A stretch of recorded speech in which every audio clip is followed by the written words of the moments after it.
Okay, let's dig into the medium shuffle lead. We're in the key of A, starting off with some cool major pentatonic ideas with a little bit of major-minor blending, as with a lot of these solos. We're starting out in the C form. We're in the key of A, the C form.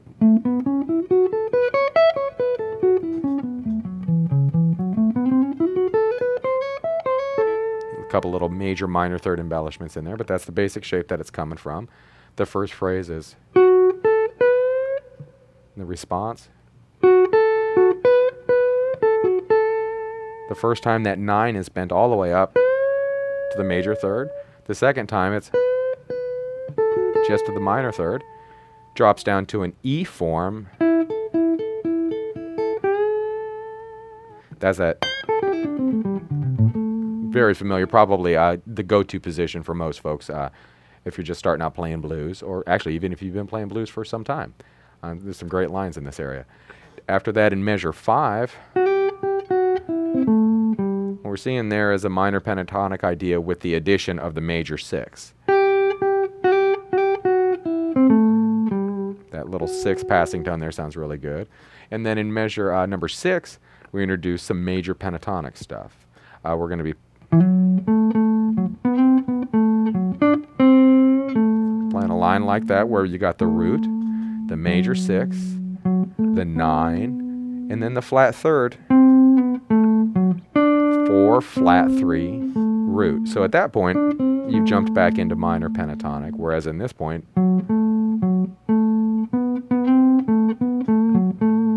that's all major pentatonic except for that little minor third embellishment there. Actually, over time, you're going to really want to just see these as melodic ideas.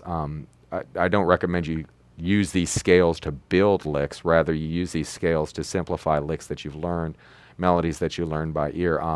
But really, you're going to want to go with musical ideas, which is what Red is doing here. He's not thinking major or minor pentatonic.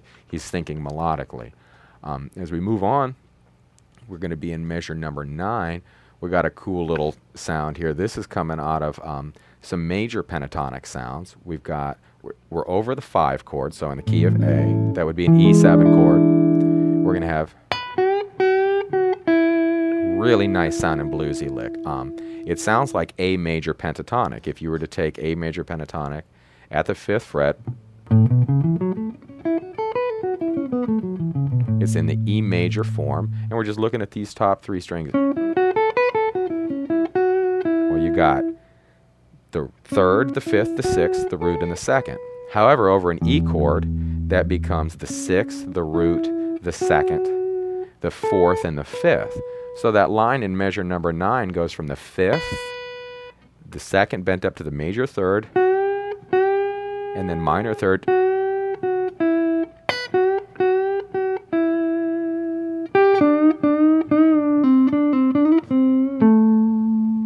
paraphrase of what's happening there in measure number 10. But the basic grip that I want you to see there is you're switching from, that's the 5 chord, that one is, this next one happens over the 4 chord.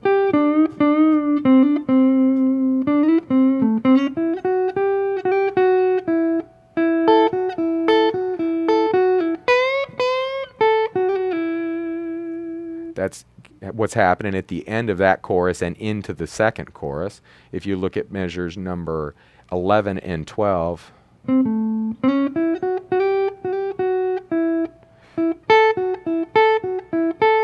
that's a nice little triplet driving kind of lick with a major pentatonic sound.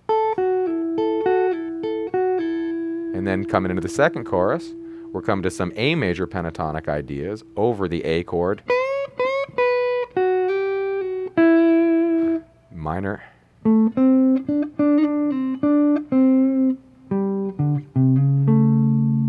That's what's happening through measures 13, 14, and 15, going from major to minor, back to major again. And then in measures 15 and 16, we're going to slide up to the B.B. King blues box, the major sounding blues box where we started.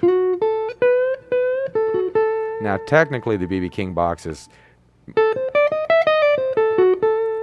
the blues scale with a major 6 underneath, but I see this whole general area. It's a good way to refer to it. You probably heard a lot of licks that come right out of there. But right there in measure number 16, excuse me, we have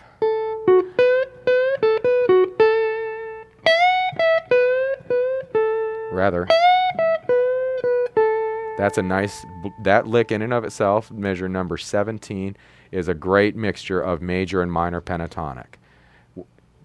Major 6, 5th, flat 3rd, 9, root.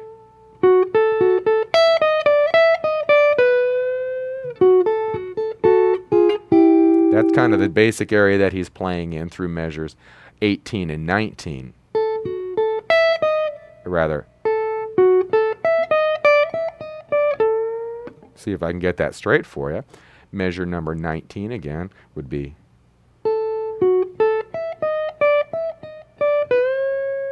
it's kind of right there, is that that's the 5, the flat 5 and the 4. Sounds like a great blues sound, but he's coming down and resolving it with a major sound.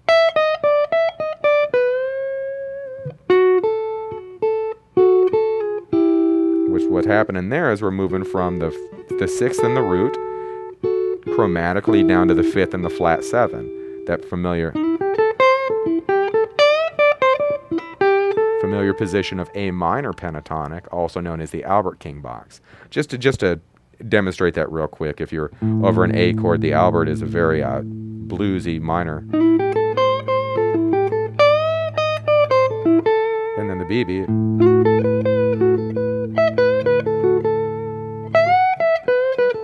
You kind of hear how they both jive over the chord, but one's a little sweeter, the other one's a little bit of a tougher sound. Moving on to measure 20, we've got a really cool, that's over the 5 chord. We're happening over an E chord, so what's happening really for a second there, if you look at the first note of measure 20, it's an F sharp bent up to a G. Well, it's over an E chord. That's the flat 3. After that, you've got the 4, the flat 5, and the 5. That sounds like E minor pentatonic. That's a trick that you can do. You can use the B minor pentatonic, or excuse me, use E minor pentatonic over the E7 chord. In fact, in any blues tune, when you get to the 5 chord, if you choose your notes carefully, you can switch to that minor pentatonic and you get some more cool ideas out of it. Essentially what's happening is you're adding that 9. The 9 of A is the 5 of E, so that's why you want to add that to the mix there. So again, in measure 20 you got, and actually worth noting there is on beat 3 of measure 20, he bends up to the major 3rd, root 2nd, 6th, root, 2nd, root again. That's that whole measure 20. And then when we move to the 4 chord, in measure number 21, you get, he's moving more back to the minor pentatonic idea. Although again, there is a 6 in there. So really, he's not switching between scales. He's constantly employing notes from both scales within the same line. Another cool little triplet motion happens in measure number 22.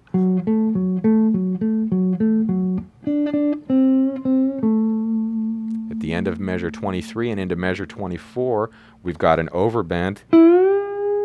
Most of the time when you see these overbends, it's going to be the 5 bent up to the flat 7, and that is indeed the case here. It's in measure 24. Measure number 1 of the 3rd chorus, of course, is an A. Well, that E note, bent all the way up to that G note, has a really cool bluesy sound. Unfortunately, I can't bend and let an open string ring on this guitar for you to really hear the sound, but you can hear it on the recording. It's just kind of a neat, kind of a very bluesy, somewhat of a tough sound. Work on those bends. Make sure that these extra fingers here are kind of pushing these other strings out of your way. This guitar is set up very nicely for bending. However, if you have something like a Telecaster or anything with small frets, you're going to have to work a little extra hard to make sure you can push the strings out of your way when you bend. Otherwise, you get some of those little thunky kind of sounds. So moving on to measure 28, camping out right in the very familiar, right there out of the basic A minor pentatonic in the 5th fret.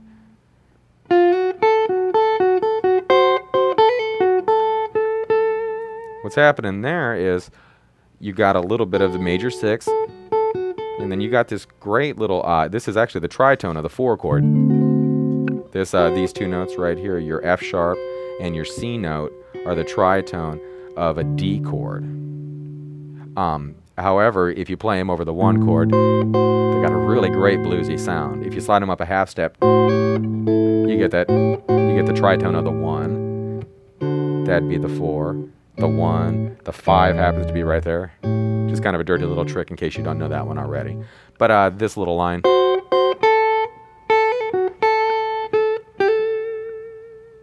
And then he's sliding up, or at that point he's already slid up into the Albert King box.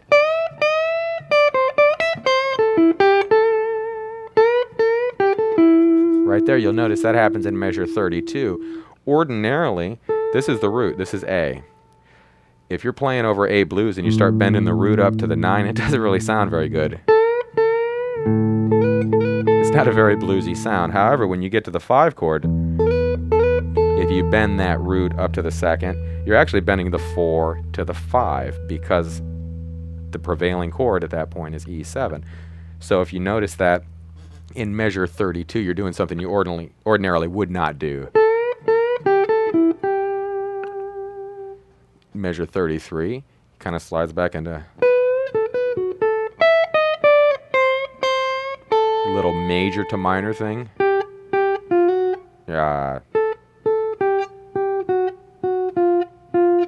Is how the phrase ends there. It just kind of brings you right through the turnaround, and then he's got a nice cool little rubato lick in free time at the end there.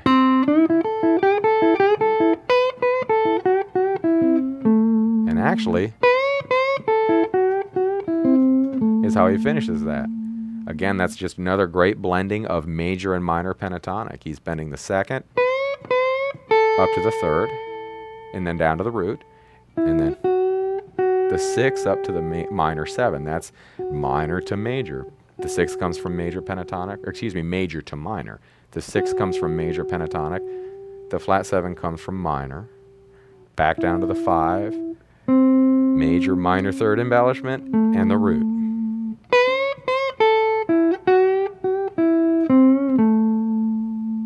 And that'll do it for the medium shuffle.